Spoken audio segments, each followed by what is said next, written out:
Hello, and welcome to today's very exciting video. My name is Tay. I am an indie author. These are my two books, Venture Below and Venture Beyond. It is a part of a YA fantasy series full of action, adventure, a fugitive princess, a mysterious love interest, and a magical plant. So if you want to check them out, the link will be down below. I also make videos here on YouTube about reading, going to little libraries, my journey as an indie author, as well as just some fun little tidbits about my life. So if we have yet to meet, it is lovely to have you here. We are going to be breaking down this Q&A into 3 different categories: reading, writing, and lifestyle, which is like my personal life and stuff. We are going to kick off this video by talking about reading. Here is my book collection. No, this is not all of them. I also have an entire shelf in my closet. I also have at least, we'll say 16 books over on my desk at the moment. I am an avid reader. I love to read so much. I read like over 120 books last year, and this year I cut that in half because I'm really prioritizing writing at the moment, but I still have read quite a bit. Let's dive into our first question. What is the book that made you a reader? I love this question. I could call back to my childhood and say like Junie Jones or The Wayside School or, oh my gosh, what is the Dracula Bunny? Off the top of my head, I cannot think of the title, but it's this. I was obsessed with those stories when I was a kid. If I think about what made me a reader and like an avid one, especially in my 20s and now I'm 30, I would have to give it up to Beach Read by Emily Henry. She re-sparked this desire and insatiable need to read and consume literature, and that was probably like 5 or 6 years ago. I want to say that I picked that up. I don't fully remember. I had seen that recommended, and then from there I just could not stop reading. And I have since then really found my taste and my style and the genres that I gravitate towards. So that is what brought me to be the reader that I am presently. Our second question is, what are your favorite books? Right off the top of my head, I'm gonna say The Count of Monte Cristo, Oh Sinners by Nicole Cuffey, Promise Me Sunshine is one of my favorite romances, First Time Caller is my favorite rom-com. What else? The Bell Jar, fantastic. My favorite writing of all time is actually a short story, but that is called The Six Deaths of the Saint by Alex E. Harrow. That is like top tier. I also absolutely adored East of Eden by John Steinbeck. I just finished that one like a month or 2 ago, and it still lives rent-free in my head. The Poppy War by R.F. Kuang. That's probably enough recommendations, no? If you were stranded on an island with a single book, which would it be? Oh, you know, I'm torn between 2 books, and this is really going to say a lot about who I am as a person, but that's going to be East of Eden, because I truly believe that book is so rich and has so much symbolism, and the conversation it brings up, like I could read that a couple 100 times and still be discovering things about it. Or Bunny, because I read that and then immediately started rereading it to try to investigate and uncover what the hell was even happening in that book. So I feel like that one could keep me reeling for a long time, and I really loved that book. Like, I had a great time with it. As someone who's getting back into reading, I would love to know what are the top classics you would recommend. Thanks in advance, and I love watching your videos. I would say maybe don't start with The Count of Monte Cristo, even though it is worth the ride and incredible, and it really is that good and deserves to be a classic. I honestly would say maybe try White Nights by Dostoevsky, because it's super short. It is, I don't want to say love story or a romance, but it is about a man and his adoration and falling for this woman who, spoiler, doesn't feel the same way about him. I would also recommend Rebecca by Daphne du Maurier. That is actually my September book club pick for my members here on YouTube. So if you want to see the live discussion about that, go ahead and click the link down below. But that is a really good gothic, eerie, it's got a mystery. The prose is really lush and full. So if you want to kind of dip your toes into what that is like when it comes to classics, that's a great one. Other classics, let me see. I did also pick up Pride and Prejudice. I want to say that was probably like my first classic I ever picked up, and it was super dense. I did have a struggle, honestly, to get through that one. But I read it on my phone through Kindle Unlimited, and that really helped, to be honest. Like, instead of doom scrolling or in trying to read like these tiny words on the page, I made the text practical for my reading needs and purposes, and that was really easy to do. It also has an audiobook that goes with that version on Kindle, so if you want to give that a go. I don't really recommend listening to classics on audiobook because it's really easy to tune out and like miss what the story is saying, because it does take a little bit more brain power to really absorb what's being said, just because we don't really speak that way anymore as like generations have gone on and things like that. So the language is a little different than ours presently. So it just takes a little bit more power, especially in the beginning when you're getting used to it. I'm currently reading Moby Dick and I am almost halfway through that one. By God, it has to be the hardest book I have ever read, but spoiler alert, I'm liking it.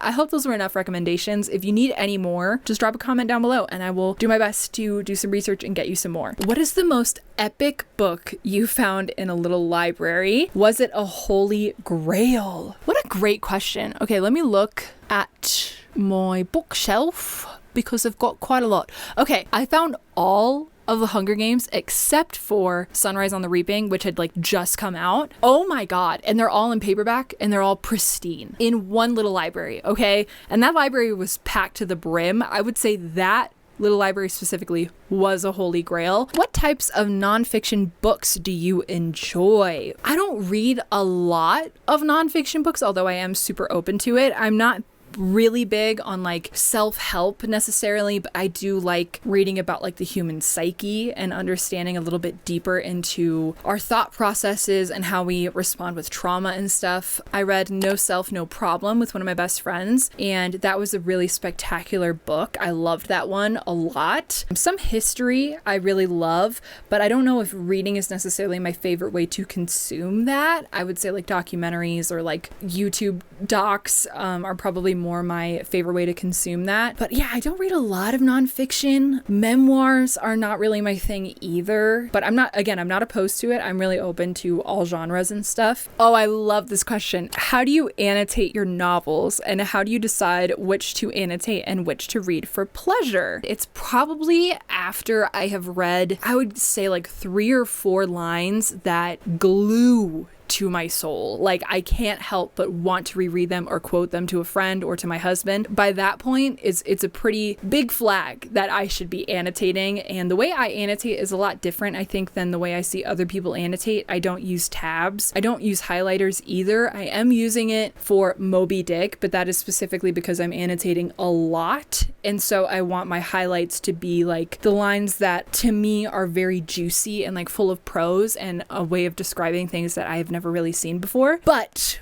the way I normally do my annotations is just by using a pen. Let's see. Oh, I could show you Bunny. This book right here has gone through the freaking ringer. RIP to this edition of Bunny that I have. But let me clip you to my shirt and I'll show you. I apologize if the audio changes because of this, but I have to show you. The first time I sat down to read this, I did not annotate it. I just was reading it, just enjoying the story. And then I hit about halfway when shit really started to get messed up. And I realized, oh my God, I should have been annotating this. The writing was great and everything, but it was also the story itself. I was realizing there was so much going on and a lot deeper things happening that I should have been annotating to keep track of all of it. I also do, or I at least did with this one, write inside of it. I wrote on the margin, what is going on? For the most part, I underline things that I like. I squiggle under things that I love. And then I put like this little bracket thing around like entire paragraphs or things that I want to spotlight and return to. I added a new type of annotation in Moby Dick, which is like a dot over a specific word. I saw that from somebody else's video on annotating and I thought it was brilliant. It's basically a word I don't fully know the meaning of, so I want to return back to it and Google that and find the definition of. That's this, okay? And I did something a little cuckoo. When I started my reread, switched my pen color because I did have a pink pen when I was annotating it the first time, and I switched to purple. So now this is what my annotations look like in the beginning. I ended up rereading up to page 32. I was annotating the hell out of this and fully adding in like my thoughts, my reflections, things that now I knew from finishing the book. Like I was like, oh my gosh, is this a call out to this? Like this is crazy. So this book is probably going to be the most annotated book that I have. I do have another one I want to share. The Sorrows of Young Werther. This, I can't believe I didn't mention it when I was talking about my favorite books. This has to be one of my favorite books of all time. This is also one I decided to add some highlights in. I think this might be the only other book I have highlights in, is because there was so much that I loved that I wanted to highlight my favorite parts. And you'll see every page has highlights. This is one of the most beautiful things I've ever read in my life. This is another account of unrequited love. It's very easy to read. So again, if you are looking for some classics, like that previous question asked, this might be also a good one. Let me just read you one single line and then we'll move on to the next question, okay? October 27th. Often I would like to tear my breast and bash my brains in because we can mean so little to one another.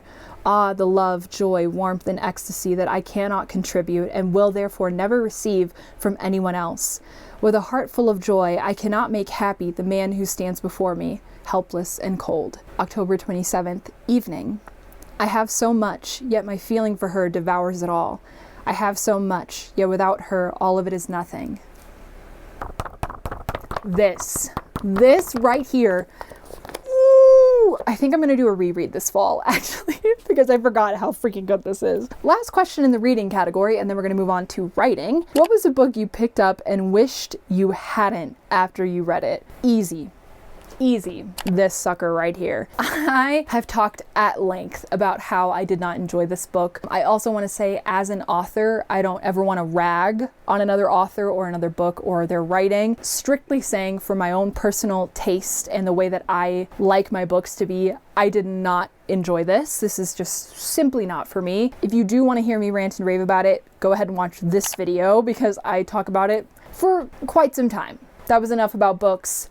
Let's move on to writing. Before we jump into this section, I really quickly want to preface it by saying I am not a professional. I am speaking from a place of experience. I have published 2 books now and I have written 5 or 6 by this point. I'm speaking from that place. I'm not saying I am perfect. I am still constantly trying to grow and become a better writer, but these are my personal thoughts and opinions and pieces of advice. I figured it was only right to talk about this subject here at my desk. Out of all of the subjects, this one by far had the most questions. I am looking forward to talking about writing the most, to be honest. Question number 1, what inspired you to write your books? If I would have to guess, I would think they're talking specifically about the Venture series. Boy, oh boy, this book series.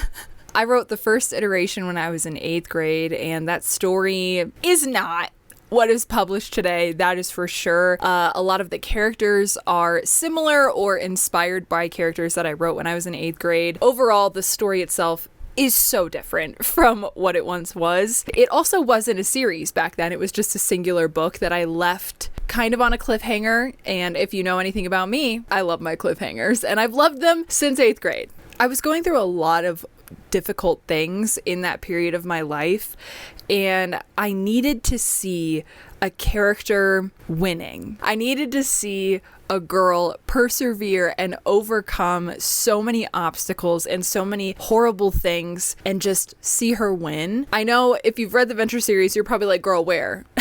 Where's the winning? Because it's just a lot of trauma and a lot of horrible things keep happening to Adelaide. I am aware. The winning is coming, okay? But at the time, I really did write myself in to Adelaide at the time. From that point on, the reason I decided to write the series in my 20s is because I thought, what better way to show appreciation and honor that young past version of myself than rewriting the series and doing it a service and a justice to be the thing that I always thought it could be. I never anticipated publishing anything. I think if you're a writer and you were a young writer, like in your teens, in middle school, high school, you you dreamed of being published as like a high schooler. That was always like oh my gosh, my writing is so good that somebody's gonna read it and just publish it and put it on shelves and it'll be the next Twilight. LOL.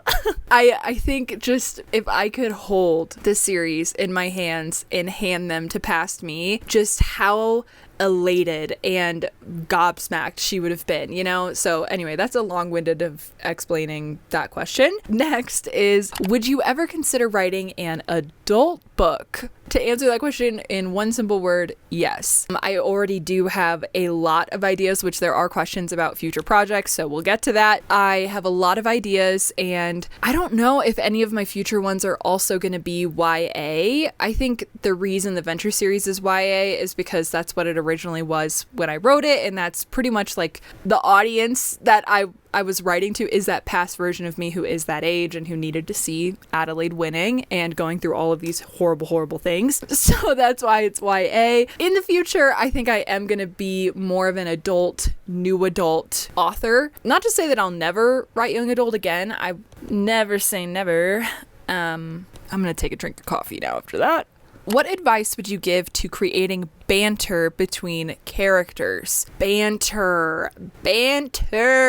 Okay. There's a lot of elements that come into play when it comes to banter. I think you have to truly know your characters and know if there's somebody who would banter, because some characters just simply don't. They either don't give a freak, or they're just not that type of character. They're not sarcastic. They maybe don't have that type of relationship with the other character. So that's a huge thing to temperature gauge, is who is in the room. Does it make sense for these characters to be bantering? And if you say yes, if you're like, yes, they should be bantering, but I don't know how the frick to do that.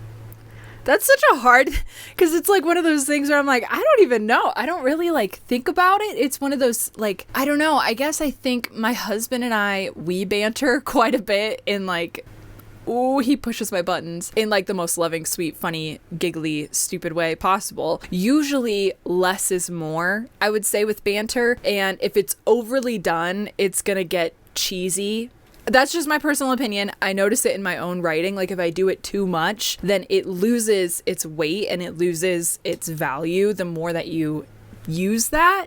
When I'm thinking about like my own books and stuff like that, especially like what I'm currently writing, and I have this like found family trope kind of happening between a couple characters, it's a lot of brotherly like relationships that I'm obsessed with, and I love them. And I think about them in a room together. And again, I know my characters super well. They're really tangible. Like I can close my eyes, picture all of them standing together and how they would be moving, what their mannerisms are. And yes, they would be bantering, that's for sure. And so I think about it. A group dynamic is really fun. Also, if you're struggling with banter, a really easy way to get better at it is just to practice. Even just have a brain dump, have a little exercise where you sit down and your goal is, with whatever you're about to write, for them to banter. It may not even make it into the book, but it's just a way for you to use that muscle and to try to see like, okay, is this cringy? Is it not cringy? And if you're not sure, then like send it to a really trusted friend. I'm not sure if I really answered that the best, because I don't really know how to answer that. If anybody else has advice about anything I'm talking about and you want to give your 2 cents, please feel free to drop it in the comments down below. Moving on to the next question. How many drafts do you usually do? Oh God. Okay. In thinking back, Venture Below probably went through 2 or 3 drafts, which was not enough. Venture Below is a whole other conversation though. That is an anomaly, so we won't refer to her. Venture Beyond went through, grab onto something, I want to say 8 drafts. The reason with that is that book put me through hell. I was seriously struggling with writing it. I could not find the story. I could not figure out my main character's voice. And it wasn't until, are you still holding on? I would hold a little tighter, draft 7, that I finally completed the whole book into what version it is right now. So I would say probably like 8 or 9 drafts, because it went through edits, and like that's where it gets complicated, because you're like, okay, I'm in draft 2, but I'm going to go through and edit it. So does that make it draft 3? I usually consider a new draft something that I am really changing and developing. And it's not going to be just like a few line level edits. It's going to be plot. It's going to be character. It's going to be a lot deeper of some changes that are going to be happening. So that's that. But then with Venture Alone, I just started. draft 3. I don't know how many drafts this one's going to go through. Again, when it comes to like edits and different things like that, it depends on how you personally want to label a draft. I'll guess this will go through 4, maybe 5 drafts max, and that's like with revisions and edits and stuff like that. Mine varies. I think the more I write, the more I'll hone in on that number, but that's what it is presently. Our next question is, what advice would you give for adding descriptions and details into your writings? Oh God, I struggle with white room syndrome, which if you're not familiar with what that means, it is when literally you don't describe very much of anything and the room could just be white walls and nothing inside of it. I know that about myself because to me, I focus more on like the characters, what's happening in this interaction, what's happening in this plot point, and that tends to be like a back burner thing, which I don't love. What I did when I realized this a few years ago is that I set out to write a project that was overly described. I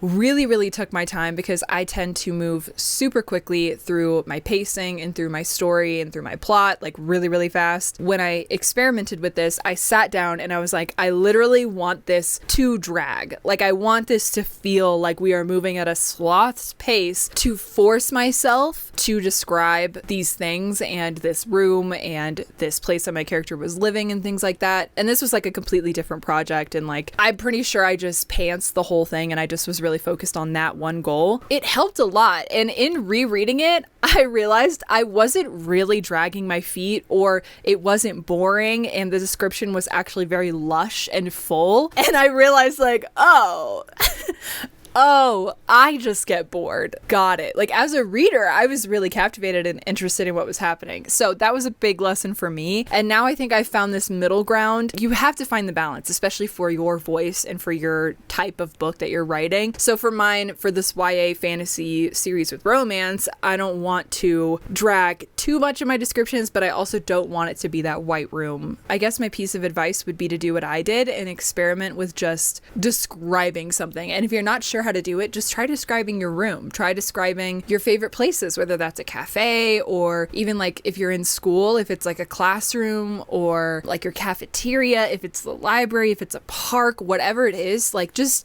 try that out. Even if it's on your phone, like maybe instead of scrolling on Instagram for an hour, you can, sorry, that felt like a really big call out, and it wasn't to you, it was also to me. But like instead of doom scrolling for an hour, you can try to describe, like right now I'm in this beautiful national park. I can try to describe the way that the mountains look and the way that the trees are glowing orange and like all of these things. You know what I'm saying? Also reading is huge. Like read books with really beautiful prose that are rich. If that, like read the type of description you want to write. That's like a huge piece of advice. This is a multifaceted question, so I'm going to just rattle off all of the questions in this one and then I'll answer. After the Venture series, what other projects do you have lined up?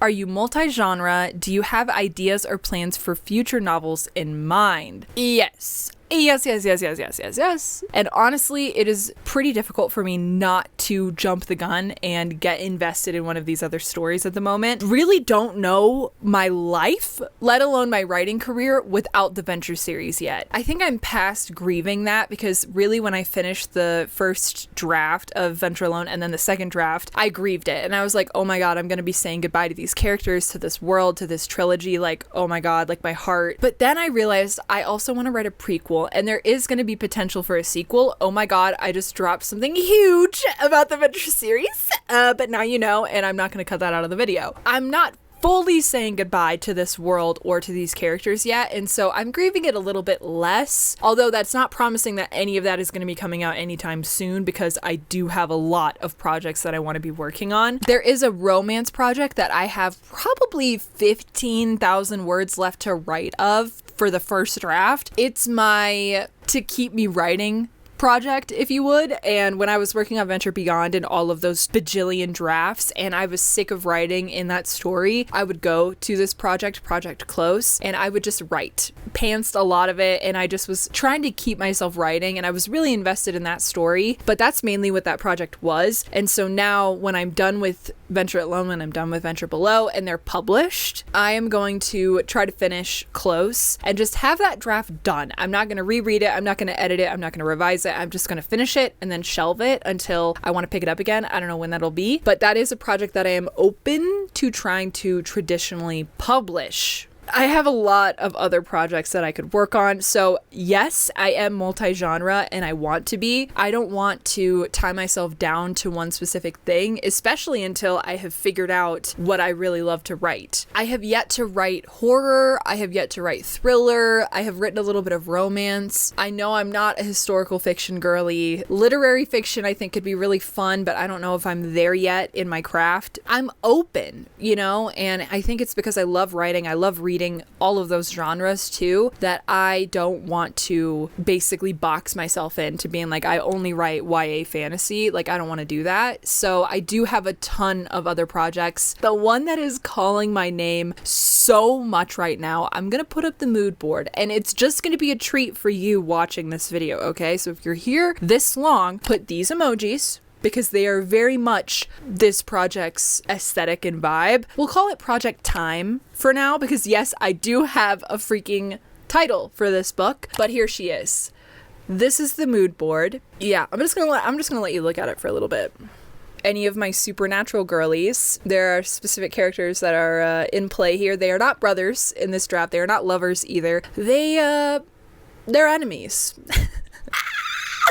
Anyway, did you want a desktop version of that? Here you go. Yeah, there it is for you, bestie. That's a desktop version. So that is Project Time, but then I also have one about dragons, and more specifically, what happens when they have gone extinct, and it's because of humanity that they are, and all of their magic has been sucked of the land. I also have one that is a paranormal meets criminal minds, which is called Project Agency, which I'm really, really interested in. I do have some ideas for like horror type ones. I want to write one that is specifically a villain arc for a character. Like, I don't want them to have redemption. I want them to fully go to the dark side, and you watch it happen and also understand it. I don't know what that one looks like either, but I'm really excited about it. I have one for vampires. I have another romance idea. I have a couple retellings I would really be interested to do, like The Count of Monte Cristo, Pride and Prejudice. I have a lot of ideas, like a lot. And I don't quite know what to do with them or where to go with all of them. But I will say, after the Venture series, I'm going to work on Close, and then most likely I'm going to go to Project Time, because that one is going to be a standalone, and I don't want to ingrain myself in another series at the moment. I have gotten my fill, and I don't have it in me in this present moment. So I'm thinking it's going to be Project Time. The dragon one I was talking about is a series. The Sun and the Moon, my Sun and Moon girlies, if you know about that project, that is also going to be an even bigger series than Venture, and like it's going to be so much world building, and oh my god, there's a lot that goes into the Sun and the Moon. That one will probably be like a 5-book series. Like, I don't know, dude. I don't freaking know. So I'm thinking Project Time. Project Time and its grittiness and its darkness and like the tones are going to be so grungy. Like, I want to write that shit right now. Moving on to the next question, because God, I took my time with that one. I also would so be down to make a video specifically about all of the books that I want to write and showing you guys all of the mood boards, telling you about the concept. So again, let me know if that's something you would be into. Oh, how is Project Sun and Moon going? Look at that, a Sun and Moon girly. It's not going presently because I am really, really focused on the Venture series and trying to finish this out and get all of them published for you guys. So not much movement on that front, but the moment I start drafting that bad boy, you better expect there's going to be a vlog or 2 or 100. Probably. What genres do you typically avoid, if any, when it comes to writing and reading? I would say probably historical fiction. Not that I'm opposed to it, I just never really can get invested for some reason every single time that I've tried to read it. So I know for a fact I don't want to write that. Sorry about that, my camera battery died. I was thinking about it, and I really do think that the only genre that I wouldn't say I avoid necessarily, but that I'm not drawn to or haven't really found something that I love in yet is historical fiction, but I am open to it. I'm open to it. What made you want to be an author and why? Honestly, since I was a kid, 6, 7 years old, I was reading and writing stories. It had always been a part of my identity, and I truly believe no matter what path my life would have gone down, I would have ended up writing. I don't know if I necessarily would have ever published anything, but I do believe that writing and storytelling is just so ingrained in my DNA that like I couldn't have helped it. To be this version of myself that was brave enough and persevered enough to actually do it, like I'm so happy and lucky and proud to have done it anyway, even though I was terrified, even though I'm still terrified. What made me want to be an author was genuinely sharing this story and like sharing the Venture series specifically because I wanted my friends to read it and I wanted them to fall in love and be just as passionate as me. There truly is like no greater feeling than seeing one of my friends react to something I've written. And my favorite thing is to make people feel,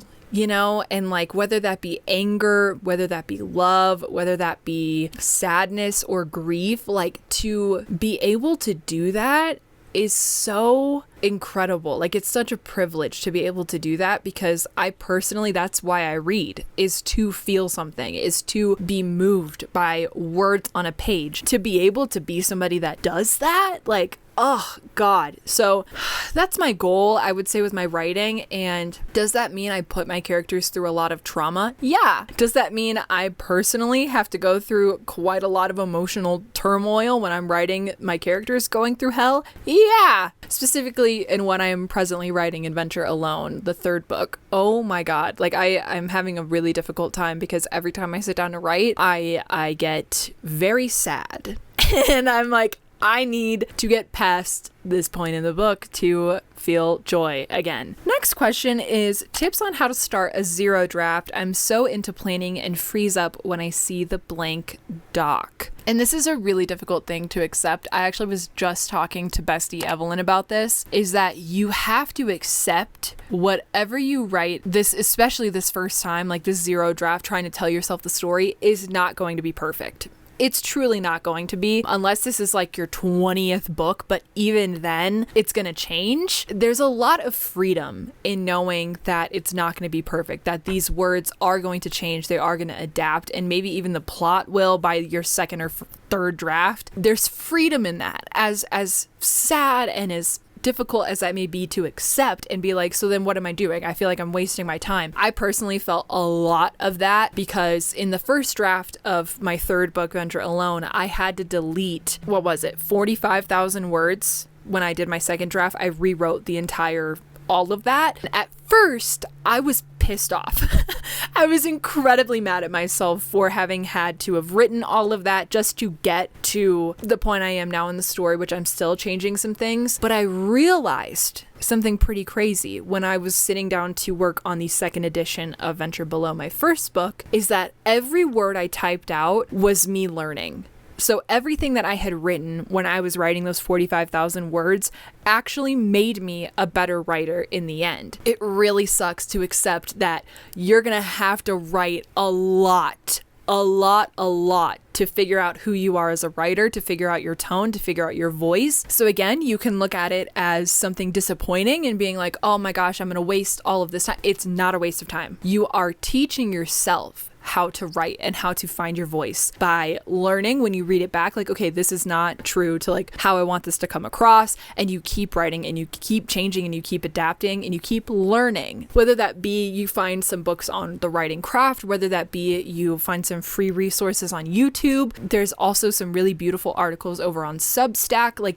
it's vast, the opportunity for us to learn as writers. You can either look at it as a disappointment, or you can accept the freedom in that. And then when you sit down to write, that's really what helped me when I sat down to do like the second draft. And some of my first drafts is accepting, like I shut the critic off because I'm like, hey, can this be better? Yes. it can be better, but it doesn't exist yet. And that's the problem when it comes to zero drafts and first drafts, and writing a book in general is the hardest part, is getting the words on the page. I would shut the critic off in my brain, and I would realize every time I was hesitating, every time I would type out a sentence. That happened so much when I was writing the second book and I was going through all of those drafts. I mean, I would write so begrudgingly slow because I could not feel confident in what I was writing, and I was consuming a lot of how to become a better writer and what to do and what not to do, like so much of it, because I thought the more I consumed, the better my writing would be, which wasn't true. It was actually the more I wrote,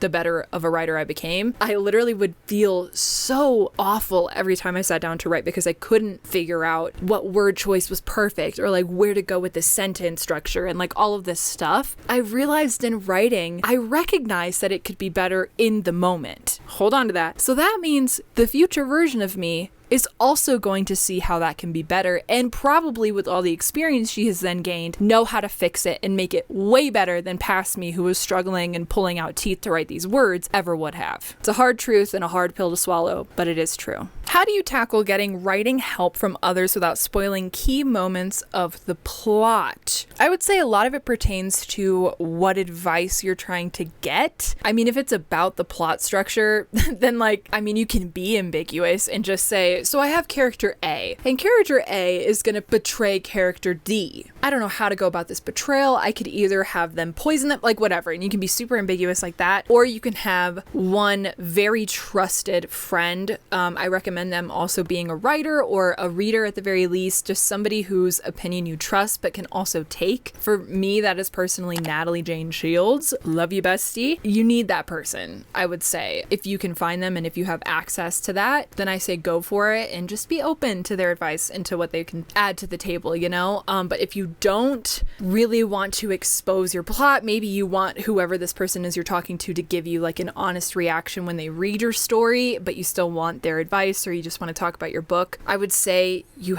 really have no choice but to be super ambiguous. I have experience with it when we do like writing live streams, and especially when I was writing the third book and the second book, I didn't want to spoil anything for people that haven't read Venture Below or want to read it in the future. I would have to be like, oh, somebody's gonna die in like this third act, but like I don't know like if I should do it or like how to go about it. And like again, I really truly think it comes down to what advice you're trying to get from this person. Like if it's line level stuff, if it's about a character arc, I think you might be able to communicate what it is you're trying to fix, or at least see how to do it better with being ambiguous, although it would probably be more of a task. And like again, it really helps to ask a writer or a reader, because I have noticed a lot with my writer friends when they're explaining either their plot or what they're trying to write and they're being ambiguous, I can track with it because I'm also a writer and I know how story structure is. I know how world building goes, especially with fantasy. So we, I think, can hold our own a lot better with like storytelling specifically. So again, maybe try to find like a writer or a reader friend. Yeah, I'm sorry I can't be of more help for that one. Okay, I remember reading this question and I was a little lost. So I tried like Googling the terminology and I couldn't find anything on it. So I am going to do my best to answer this, but I really apologize if it is not the answer you were like really wanting. Do you think the style of a metropolis writer or a quick writer is better? I'm the second type, so I love your videos, especially the 30K in 4 days. I know it's a second draft and it's easier to have a foundation than the first, but I insist that I like this approach. But I want to hear what you think. What do you prefer? What are the pros and cons of both methods? So again, I tried to look up metropolis writer. I'm assuming it means a writer who probably takes their time with like a draft and like goes about it like spending a lot longer in the process, where a quick writer is like somebody who cranks out a draft pretty quickly. Like I wrote the 30K in 4 days, and then which I prefer, and the pros and cons. So I'm so sorry if that is not really what you were asking, but that is what I'm going to be answering. I personally prefer quick drafting because I would honestly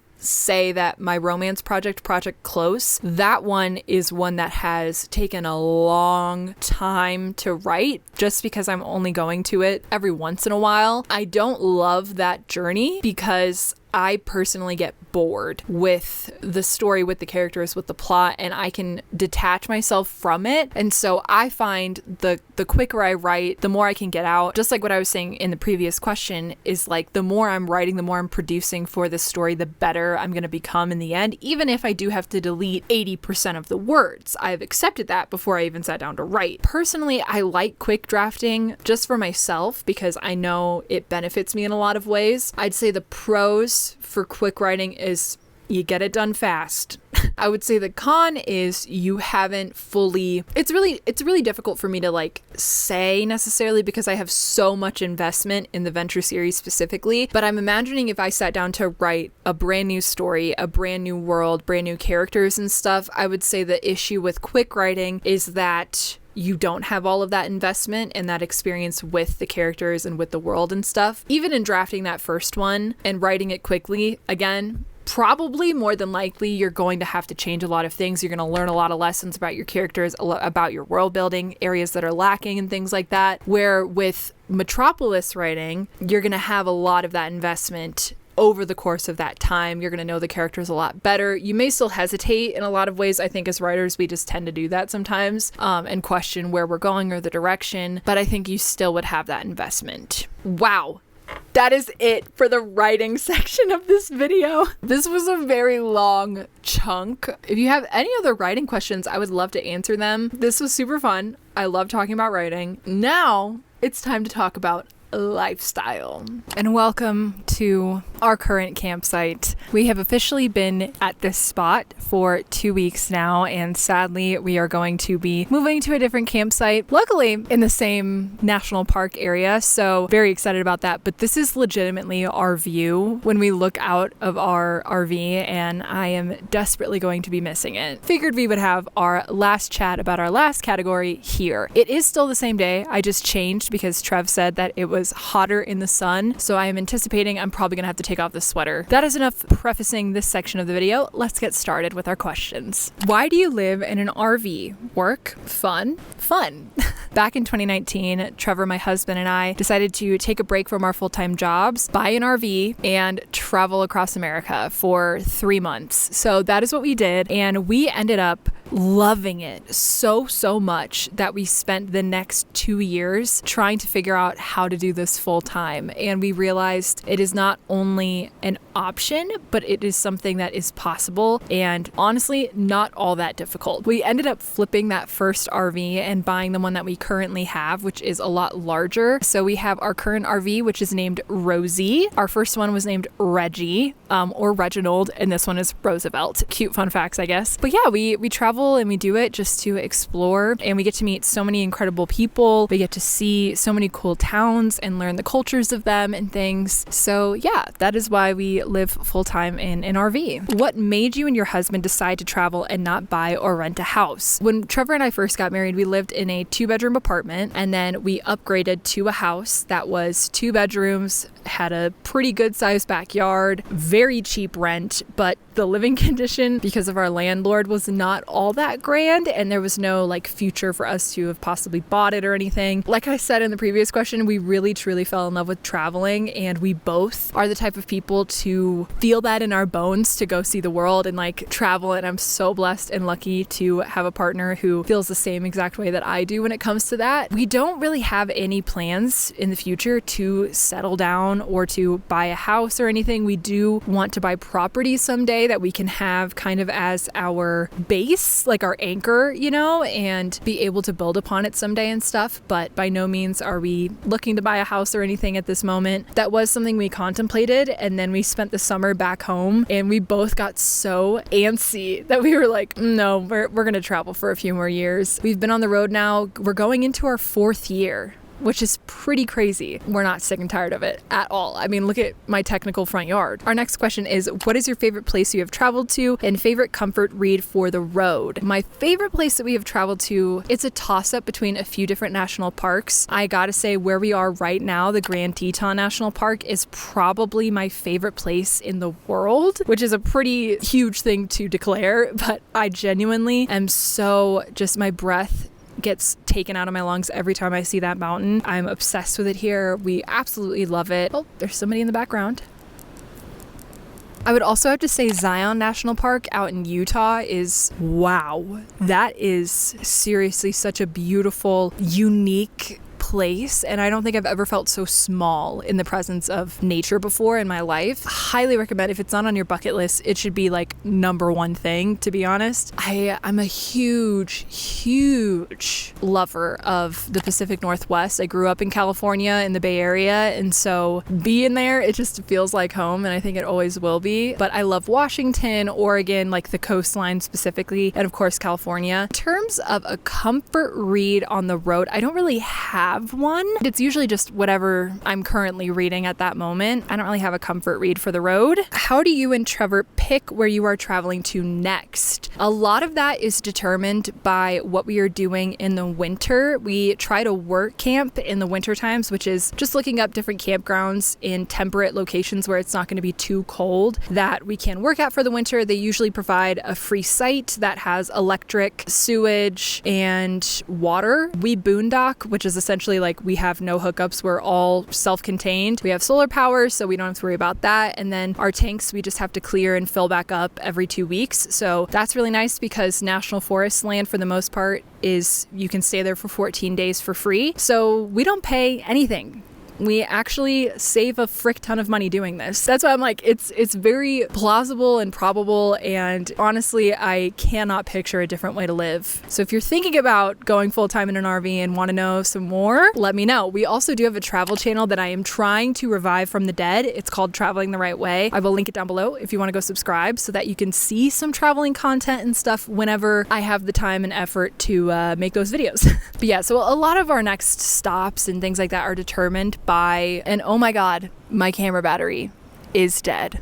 And we're back. I'm sorry if the angle is a little different. So yeah, I mean, it's determined a lot by where we want to go in the winter, but then also we know some of our favorite places we've been. So like we do want to see Zion again someday. We know like some of our favorite campsites that we've gone to. This is one of them. So a lot of that determines our route for the year. We've learned a lot of lessons. We've learned a lot of where we like to go when we travel. So it's honestly like second nature at this point. Next question is, have you ever traveled outside of the US? I just took a solo trip to British Columbia in Canada. It was so beautiful. Really would love to go to Canada. We would love to go to Alaska and do that whole trip. In terms of if I have been out of the US, I have. I actually went on a trip to Europe. Oh my god, like 10 years ago. I went to the Ukraine. I also spent like a week in Budapest, and I have such fond memories of that. But yeah, that's really the only time I can truly say I've gone out of the country. Are you planning to travel outside of the US or your dream destination? Not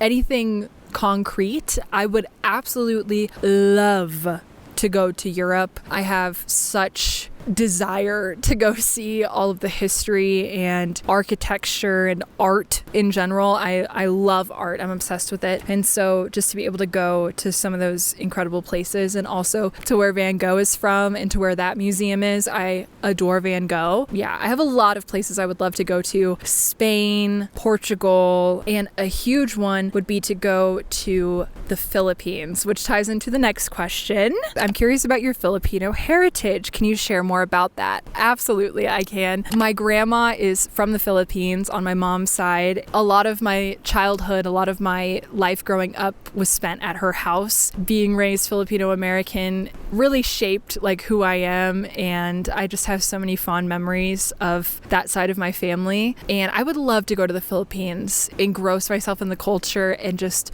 be open to learning and understanding so many things that I just personally don't. I don't look Filipino. My dad is white. My mom's dad was white. So I look very white. I am very white. My grandma passed away 4 years ago, I want to say. Ever since then, it's been tough. And I've been really this desire to want to reconnect with that side of my family, and just my lineage and my ancestry has only been increasing.